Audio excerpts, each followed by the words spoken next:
Hello student, this is Suman Dutta. তো আজকে present হলাম সাজেশন নিয়ে ক্লাস 9-এর ইতিহাস থেকে থার্ড চ্যাপ্টার, ঠিক আছে, নাৎসিবাদ থেকে। তো নাৎসিবাদ থেকে কেন শুরু করলাম? কারণ নাৎসিবাদটা তোমাদের পরীক্ষা যে আসবে, হাফিলি পরীক্ষা, ওইখানে খুবই ইম্পর্টেন্ট। আর আমি যতটুকু জানি যে তোমাদের যে ক্লাস টেস্ট হবে ওইটা কিন্তু নোটস তোমরা স্কুলতে পেয়ে যাবে, তো দেওয়ার কোনো প্রয়োজন নেই। তো আমার মতে এই যে হাফিলি পরীক্ষার মধ্যে কিন্তু এই যে থার্ড চ্যাপ্টার ইতিহাসের, ঠিক আছে, থার্ড চ্যাপ্টার নাৎসিবাদ যে একটা চ্যাপ্টার আছে সেটা কিন্তু খুবই গুরুত্বপূর্ণ।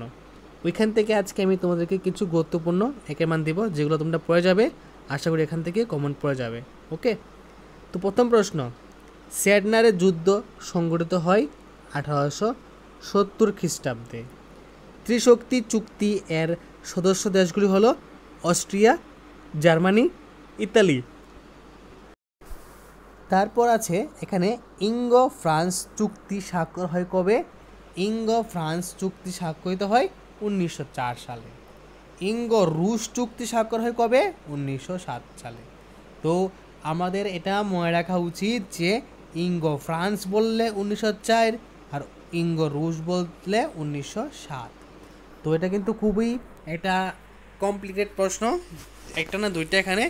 তো একটা হলো কি, ইঙ্গো ফ্রান্স হলো 1904 সালে, আর ইঙ্গো রুশ হলে 1907 সালে। তারপর একটা প্রশ্ন, ত্রিশক্তি আতাতভুক্ত দেশগুলির নাম কি? একটা হলো ইংল্যান্ড, আরেকটা ফ্রান্স, আরেকটা হলো রাশিয়া।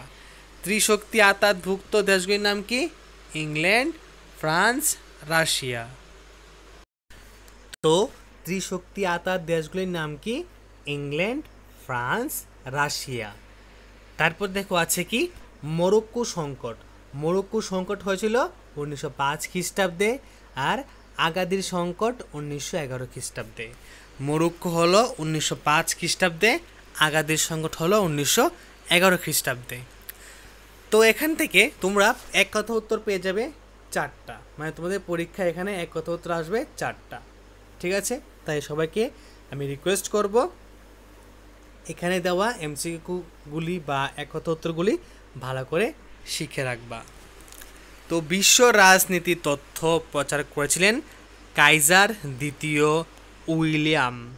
বিশ্ব রাজনীতি তথ্য প্রচার করেন কাইজার দ্বিতীয় উইলিয়াম।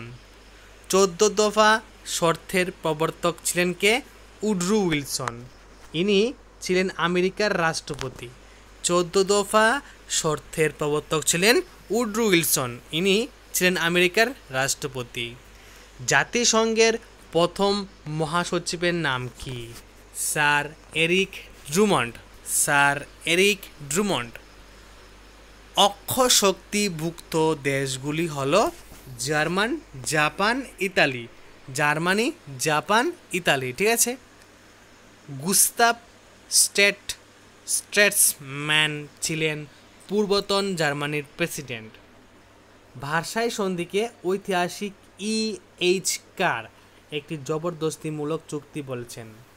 ভার্সাই সন্ধিকে ঐতিহাসিক E.H. কার একটি জবরদস্তিমূলক চুক্তি বলেছেন। নাৎসি দলের সঙ্গীত রচয়িতা করেছিল কে? ওয়াগনার। হিটলার জার্মানির চ্যান্সেলর হন 1933 খ্রিস্টাব্দে। হিটলার নিজেকে ফুয়েরার হিসাবে ঘোষণা করেন কবে? 1934 খ্রিস্টাব্দে। তো এটা ভালো করে মনে রাখবে যে জার্মানির চ্যান্সেলর কবে হয়? হিটলার 1933, আর তার ঠিক পরে বছরে কি হয়? ফুয়েরার হিসাবে ঘোষণা করে নিজেকে, ঠিক আছে?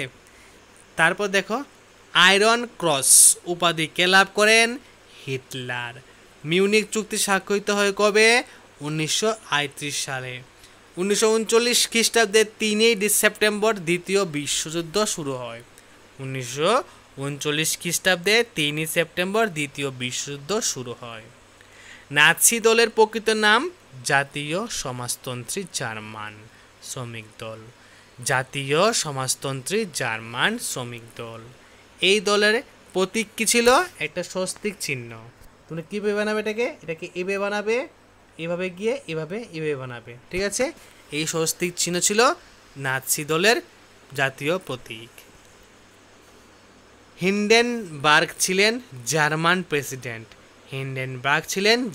প্রেসিডেন্ট।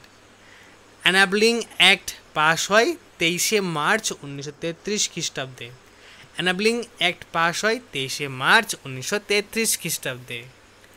এক জনগণ, এক সাম্রাজ্য ও এক নেতা, এই স্লোগান তুলেছেন অ্যাডলফ হিটলার। কে তুলেছেন? Adolf Hitler. এক জনগণ, এক সাম্রাজ্য ও এক নেতা, এটা কে তুলছে? অ্যাডলফ হিটলার কথাটা। মরুভূমি শ্রীগাল বলা হয় কাকে? জার্মান সেনাপতি রুমেলকে। মরুভূমির শ্রীগাল বলা হয় কাকে? জার্মান সেনাপতি রুমেলকে। আনস্লুস কথা অর্থ কি? মিলন। আনস্লুস কথা অর্থ কি? মিলন। নভেম্বর ক্রিমিনাল, জার্মানি সাম্রাজ্যবাদী, তারপর সাম্যবাদী, ক্যাথলিকপন্থী ও গণতন্ত্রের সমর্থককে বলা হতো কি? November criminal. বি ডে কবে পালন হয়? 1945 খ্রিস্টাব্দে 8ই মে। 1945 খ্রিস্টাব্দে 8ই মে। হিটলার 1945 খ্রিস্টাব্দে 30শে এপ্রিল আত্মহত্যা করেন। হিটলার 1945 খ্রিস্টাব্দে 30শে এপ্রিল আত্মহত্যা করেন। নাৎসি দলের মুখপত্রের নাম কি ছিল? People's observer. মেইন ক্যাম্প, এই যে গ্রন্থটা কে লেখছে হিটলার। এটা একটা নাৎসি বাইবেল। এর কথা অর্থ হলো আমার সংগ্রাম, ঠিক আছে। ইহুদিদের উপাসনা হলকে বলা হতো সিনাগুগুয়ে। ইহুদিদের উপাসনা হলকে বলা হতো সিনাগুগুয়ে। ওকে, তো আজকে তোমাদের সামনে আমি যে সাজেশনটা দিলাম ক্লাস 9-এর ইতিহাসের 3rd চ্যাপ্টার, ওইখান থেকে, তো অবশ্যই এটা ভালো করে পড়ে নেবে, কারণ এখান থেকে 4 মান আসতে পারে। 4 মান মিন্স বলতে এখানে বোঝানো হয়েছে 1 × 4 = 4, মানে এক কথা হতো 4টা আসবে, যে কোনো 4টা। তো ভালো করে পড়বে। তো দেখা হচ্ছে একটা গুরুত্বপূর্ণ ভিডিওতে। প্রথম থেকে ভিডিওটা শেয়ার অবধি দেখার জন্য তোমাদেরকে অসংখ্য ধন্যবাদ।